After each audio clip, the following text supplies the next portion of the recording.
Hello, welcome to another episode of Tea Time with Barclay.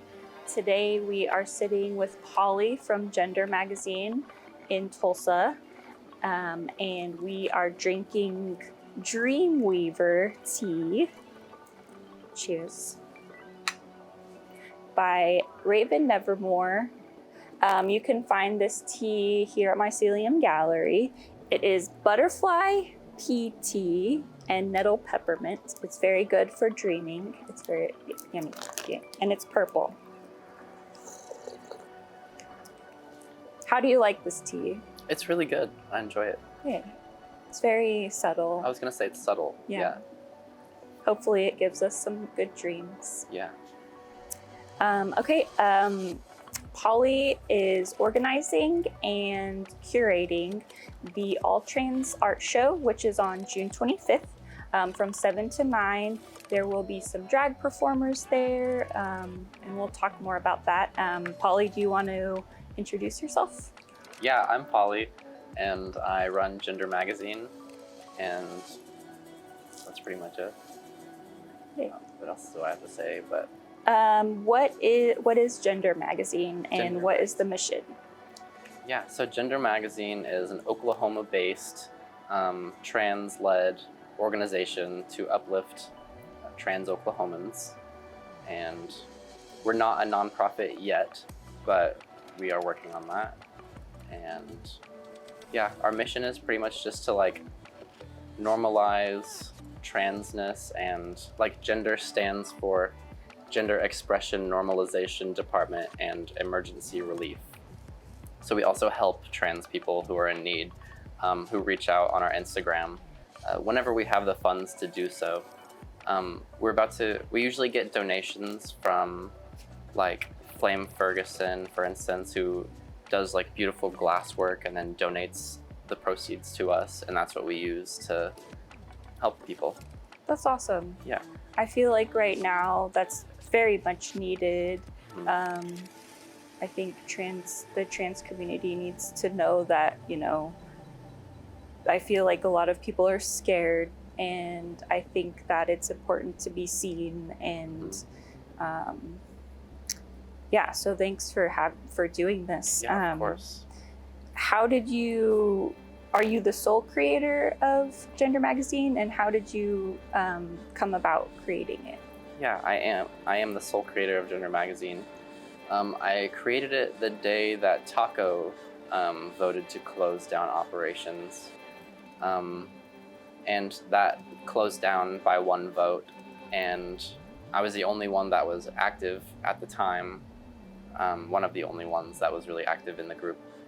And so I'm currently technically the only active leader in Taco, but I just was like, I'm gonna make G.E.N.D.E.R magazine and just work through that from now on, since Taco's not doing anything. So, so I have, and it's been amazing. I'm so glad I did it. I'm so glad I started this. Well, it's very brave of you, I think. Thank you. Yeah. And I think that, well, first of all, talk about your fashion show that you had. Oh, yeah.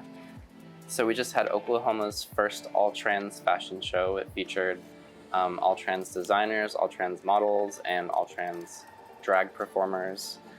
And that was on Trans Day of Visibility. And that was a hit. It sold out, and everyone, you could just feel the joy in the air. It was an amazing time. Cool. And everyone loved it so much that they're like, all right, we have to do it every year. So. Yay, that's awesome. Yeah. And I learned about the fashion show through one of the artists that did a show here, and they were just raving about it. And after I saw their outfit and everything, I was excited to reach out to you guys. Cool. And thank you for reaching out. Yeah. Where did you have that first fashion show? That was at the Equality Center in Tulsa. Okay. Yeah. Cool. Our next one's going to be at Factory Obscura on Trans Day of Remembrance in Oklahoma City. Awesome. I will try to make that for sure. Cool. And so you are a multifaceted artist. Mm-hmm. What What are some of the things that you create and have created? Yeah, so I was in an art show recently that just finally ended after like a year. It was a traveling art show called Oklahoma Visionaries. Cool. And that started at Liggett Studio in Tulsa and then went through Oklahoma City and then down to southern Oklahoma. And I had a couple pieces in it that were like shell people, essentially.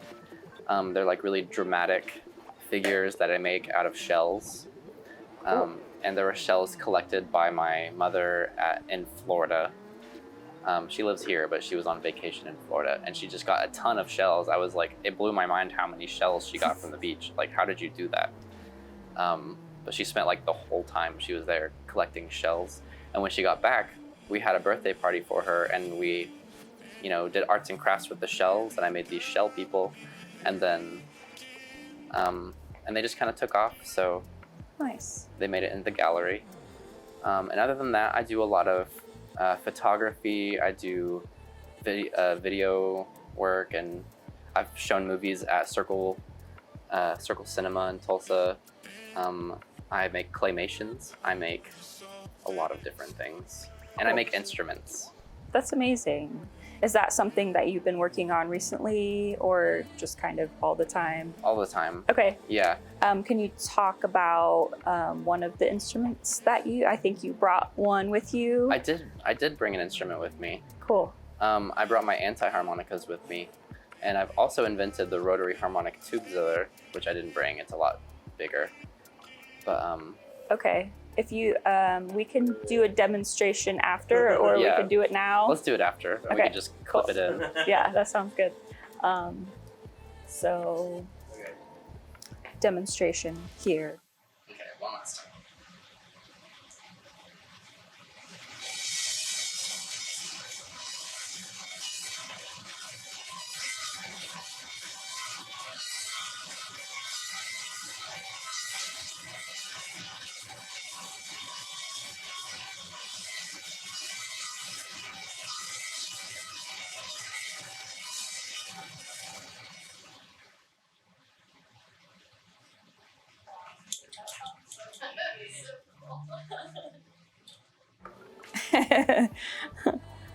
What gives you inspiration when you create, or what kind of sparks creation? It could be, I'm sure it's like different things for different types of art. Yeah. What sparks? Honestly, nature sparks a lot of inspiration in me. Right now, what sparks the most inspiration is like, it's called eco-horror, but I don't see it as horror because it's just like nature reclaiming, itself, its Yeah. rightful place on Earth from like industrialization and stuff. It's only horror in the eyes of society, but it's Right. like, yeah. Like the horror because it's like almost the opposite of the Industrial Revolution, or like Yeah, the fall of the the fall of Industrial Revolution. yeah. We also are inspired by that too. We took over this industrial building and Yeah. tried to make it look like there's natural elements in it. I love it here. It's such a vibe, honestly. Yeah. And that's also like, so like the whole eco-horror thing is also, my band will be doing another performance at Liggett Studio featuring Annie Ellicott, Justine Rusk, and Kara Cox will be helping with our costumes. But yeah, it'll be like a whole eco-horror thing where like, it's like we're all be dressed as ecosystems, and like Justine is going to like colonize us, essentially. Nice. That sounds amazing. And what was your band's name? Crescent Window. Crescent Window. Yeah. Awesome. Do all of the members of your band make instruments as well? Yes, actually, they're all working on instruments. I have made most of the instruments that we use in the band, but our drummer Pete, he's made like 15 instruments at least in the past. And he's working on a couple more right now for our band. And then Lindsay is making a couple instruments. she mainly plays bass for us, and Pete is mainly our drummer. But like, they're incorporating.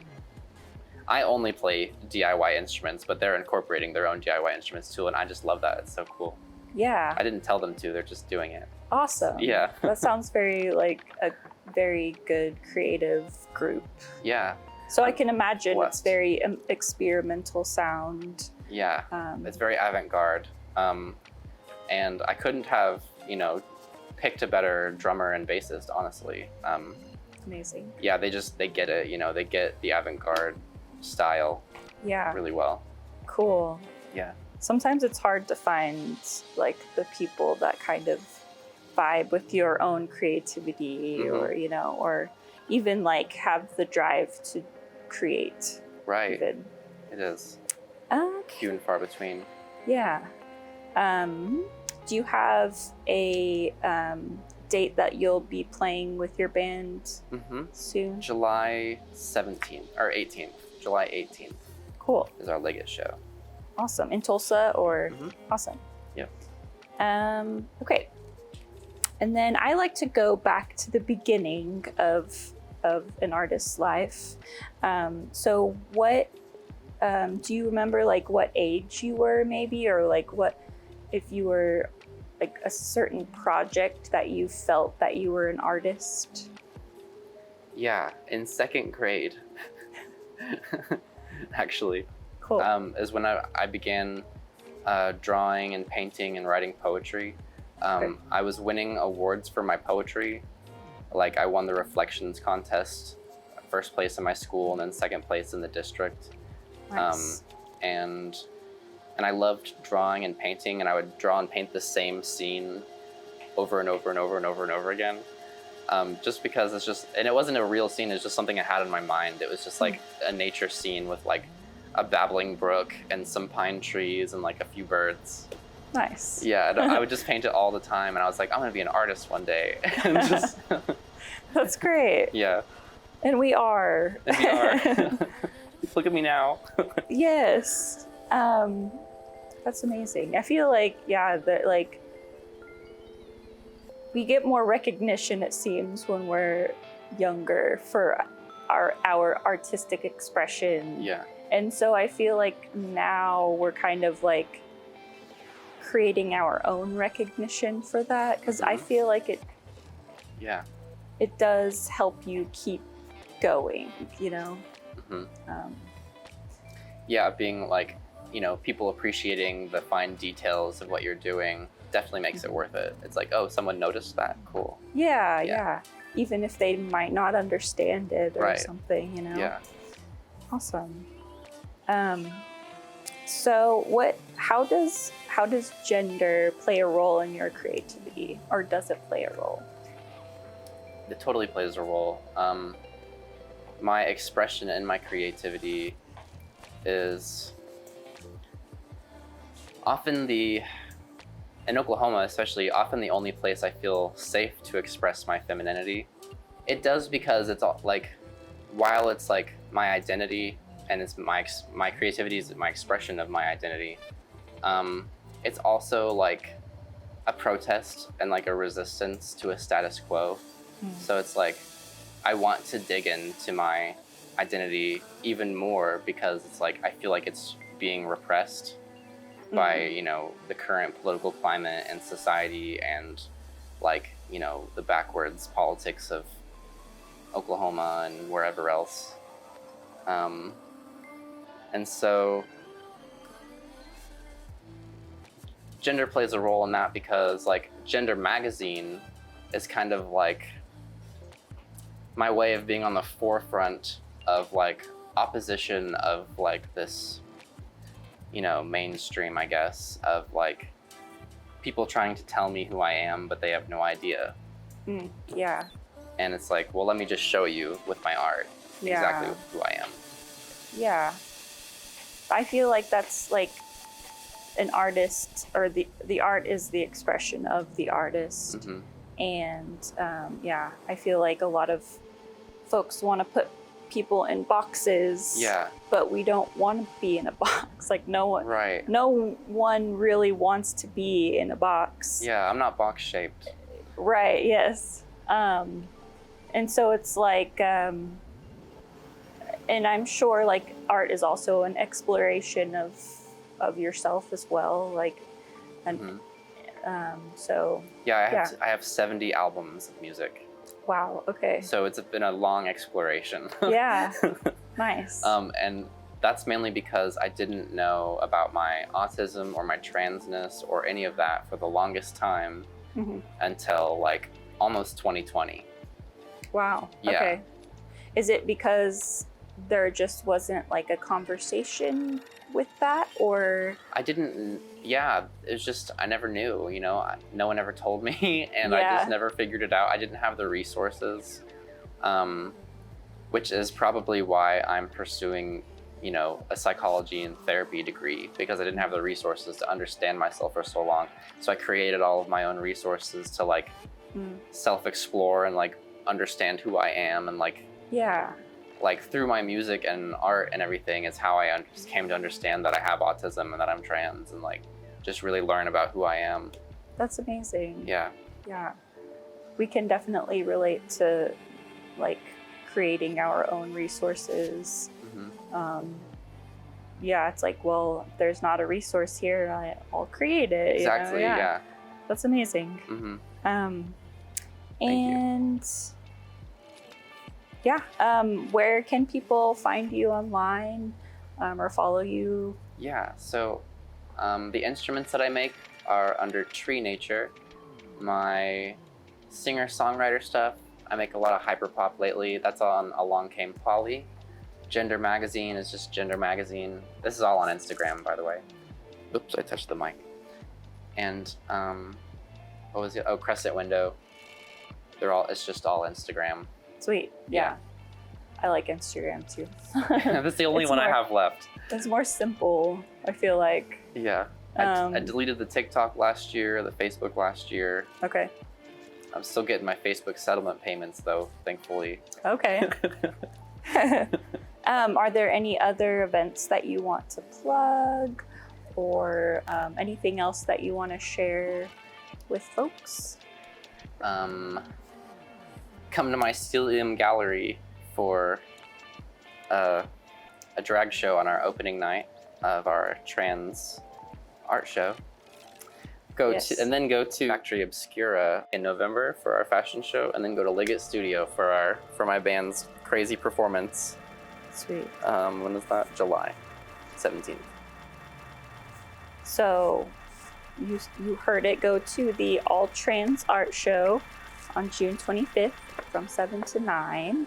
There will be drag performers, lots of art by trans local Oklahomans. And there's one more question that I want to ask, because I've been asking everyone this. Is there any advice that you would give like a new artist? Yeah. Don't listen to anybody's opinion about your art, whether it's good or bad. Just take your own critiques, take your own validations, what you like, just like keep doing that. Yeah, like make your art for you is what I'm saying. And if you like hone in on that, then you'll like really find your style, your voice, you know, and then people will and then you'll like really convey yourself accurately, and people will notice that. Don't try to sound like anything or anybody else. Just like do what you like. Even like as weird, just the weird parts, emphasize the weirdest parts of what you like. Yeah. I feel like that's how you like truly express yourself. Like everyone is completely different, and there will be no one like you ever. Right. So it's our time to take those differences and blow them up. Yeah, I love that. This has been another episode of Tea Time with Barclay. And thank you, David, for filming all of these videos and editing them. Thank you. Yes, thank you. And thank you, Polly, for being on the show. Of course. Thank you for having me. And answering some cool questions or weird questions. I don't know. Some extraordinary questions. Yeah. And thanks for making cool art. Of course, that's what I do. And we'll see you at the All Trans Art Show. See you there.